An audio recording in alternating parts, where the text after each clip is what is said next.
सुप्रभात बच्चों, कैसे हैं आप सब। मैं आपकी अध्यापिका। हमने आपके कल के ट्यूटोरियल में हिंदी साहित्य का पाठ 4 पंच परमेश्वर पढ़ा था, जो कि प्रेमचंद की प्रसिद्ध रचना, जिसमें हमने पढ़ा था कि अलगू चौधरी और जुम्मन शेख घनिष्ठ मित्र हैं। उनमें बहुत गहरी मित्रता है। वो दोनों आपस में एक दूसरे पर बहुत विश्वास भी करते हैं कि वो अपना जब भी दोनों लोग कभी भी बाहर जाते थे घर से, तो एक दूसरे पर अपना घर छोड़ जाते थे। एक लोग जाता था तो दूसरा दोनों घर देखता था, या दूसरा जाता था तो पहला वाला अपना भी और उसका भी घर देखता था। जुम्मन शेख की एक खाला थी जो कि बहुत वृद्ध हो गई थी। उन्होंने अपनी सारी जायदाद जुम्मन शेख के नाम कर दी। जुम्मन भी जायदाद अपने नाम करवाने के लिए खाला की बहुत खातिरदारी करता था, बहुत सेवा करता था। लेकिन जैसे ही जायदाद उसके नाम हुई, उसने उनके साथ बहुत बुरा व्यवहार शुरू कर दिया अपनी खाला के साथ। तो खाला ने ये बात पंचायत तक ले गई खाला, और पंचायत में आके जुम्मन शेख और खाला में पंचायत का जो प्रमुख होता है सरपंच, उसको चुनने के लिए भी झगड़ा हुआ। तो खाला ने कहा, ठीक है, अगर तुमको किसी पर विश्वास नहीं है तो अलगू चौधरी जो कि तुम्हारा मित्र है, उस पर तो तुम्हें पूरा विश्वास है, तो मैं उसी को अपना सरपंच नियुक्त करती हूँ। इतना हमने पढ़ा था। ये सुनकर अलगू बहुत खुश हो जाता है, जो जुम्मन शेख है वो बहुत खुश हो जाता है कि अलगू तो मेरा दोस्त है, वो तो मेरी ही तरफ न्याय करेगा, मेरी ही ओर। यहाँ तक हमने अपने कल के भाग में पढ़ा था। इसके आगे अब कहानी में क्या होता है, चलिए फिर हम पढ़ते हैं अपने अगले ट्यूटोरियल में। जुम्मन को पूरा विश्वास था कि अब बाजी मेरी है, पर जब अलगू चौधरी ने जुम्मन से जिरह शुरू की, जिरह मतलब प्रश्न करना और जिसका उत्तर जुम्मन दे रहा है उसको कहते हैं प्रश्न उत्तर करने को जिरह करना, शुरू की, तो एक एक प्रश्न जुम्मन के हृदय पर हथौड़े की चोट की तरह पड़ने लगा। जुम्मन चकित थे, मतलब बहुत आश्चर्यचकित थे कि अलगू को क्या हो गया। अभी यह मेरे साथ बैठा हुआ कैसी कैसी बातें कर रहा था, इतनी ही देर में ऐसी काया पलट हो गई कि मेरी जड़ खोदने पर तुला हुआ है। मतलब बहुत अंदर अंदर की बातें पूछनी शुरू करी ना, तो उसको ऐसा लगा कि वो उसकी जड़ खोद रहा है। क्या इतने दिनों की दोस्ती कुछ भी काम ना आएगी। जुम्मन शेख इसी संकल्प विकल्प में पड़े हुए थे कि अलगू ने फैसला सुनाया। जुम्मन शेख पंचों ने इस मामले पर विचार किया। उन्हें यह नीति संगत मालूम होता है कि खाला जान को माहवार खर्च दिया जाए। बस यही हमारा फैसला है, माहवार खर्च दिया जाए, मतलब हर महीने उनको खर्चे के लिए कुछ पैसे दिए जाएं। अगर जुम्मन को खर्च देना मंजूर ना हो तो रजिस्ट्री रद्द समझी जाएगी। मतलब जो घर की रजिस्ट्री अब उसके नाम हो गई थी, घर उसके नाम हो गया था, वो कागजात रद्द कर दिए जाएंगे, निरस्त कर दिए जाएंगे। इस फैसले ने अलगू जुम्मन की दोस्ती की जड़ हिला दी। वे मिलते जुलते तो थे, लेकिन उसी तरह जैसे तलवार से ढाल मिलती है। जुम्मन मतलब देखो, तलवार से ढाल मिलती है का मतलब सिर्फ थोड़ा बहुत मिलना मिलाना, अपने आपस में हालचाल पूछना, बस, इससे ज्यादा नहीं।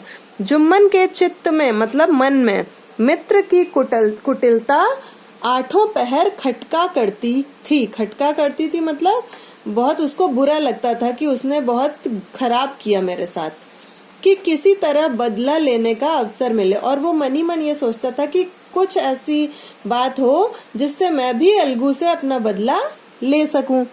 अच्छा, अब ये बताइए कि जुम्मन को क्यों आश्चर्यचकित हो रहा था जुम्मन।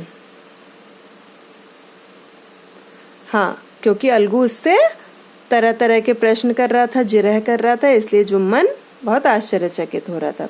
अच्छा, अलगू ने किसके पक्ष में फैसला सुनाया। हाँ, खाला के पक्ष में, बिल्कुल ठीक है। ऐसा अवसर जल्दी ही जुम्मन के हाथ आया। अलगू चौधरी बटेसर से 2 बैलों की एक बहुत अच्छी जोड़ी लाए थे। दैव योग से मतलब भगवान की कृपा से जुम्मन की पंचायत के 1 महीने बाद इस जोड़ी का एक बैल मर गया। मतलब जो 2 बैल वो लाया था, 2 बैलों से ही एक जोड़ी बैल कहा जाता है ना, तो उसके जोड़ी में से एक बैल मर गया। अब अकेला बैल किस काम का, क्योंकि हल जोतने के लिए, खेत जोतने के लिए 2 बैलों की आवश्यकता पड़ती है। तो वो सोच रहा था अब अकेले बैल का वो क्या करे। निदान यह सलाह ठहरी कि इसे बेच डालना चाहिए। मतलब उसको ये लगा कि अब एक ही बचा, तो चलो इसको अब बेच डालें। गांव में एक समझू साहू थे। क्या नाम था? समझू साहू। वे इक्का गाड़ी हाँकते थे। गांव से गुड़ घी लाद कर मंडी ले जाते, मंडी से तेल नमक भर कर लाते और गांव में बेचते। इस बैल पर उनका मन लहराया। उन्होंने सोचा यह बैल हाथ लगे तो दिन भर बेखटके 3 खेप हों। बेखटके मतलब बिना किसी डर के 3 खेप हो जाए, मतलब 3 बार आना जाना। जैसे मंडी जाना, वहां से गांव आना, फिर दोबारा जाना, फिर आना, फिर तीसरी बार जाना, फिर आना, ये 3 खेप हो गई। ठीक है। बैल देखा, मोल तोल किया और उसे लाकर द्वार पर बांध ही लिया। मतलब अलगू ने समझू साहू को अपना बैल बेच दिया। 1 महीने में दाम चुकाने का वादा ठहरा। मतलब समझू साहू ने कहा था कि जो भी फाइनल हुआ था बेचने का, वो समझू साहू 1 महीने में चुका देगा। चौधरी को भी गरज थी ही, घाटे की परवाह ना की। मतलब तो चौधरी के पास भी अब एक ही बैल बचा था जो कि उसके किसी काम का नहीं था, तो उसको भी गरज थी, तो उसने घाटे में भी अगर वो रहा तो उसने इसकी परवाह नहीं की। अच्छा, अब बताइए अलगू चौधरी बटेसर से क्या लाया था? 2 बैलों की जोड़ी, बिल्कुल ठीक।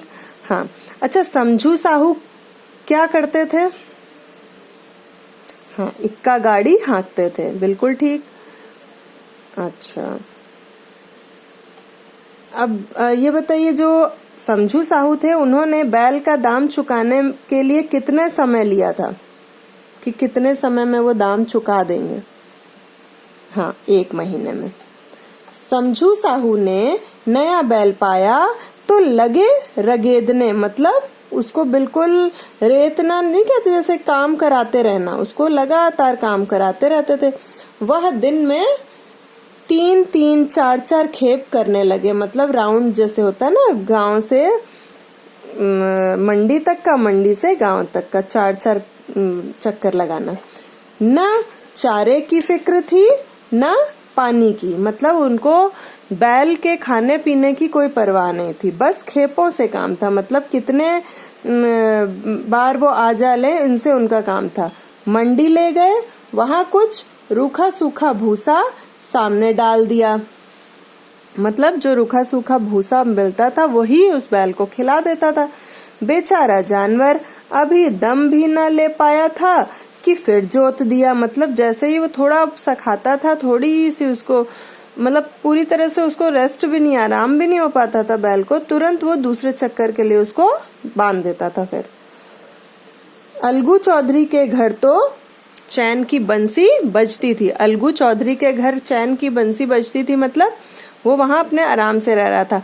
कहाँ वह सुख चैन, कहाँ यह 8 पहर की खपत।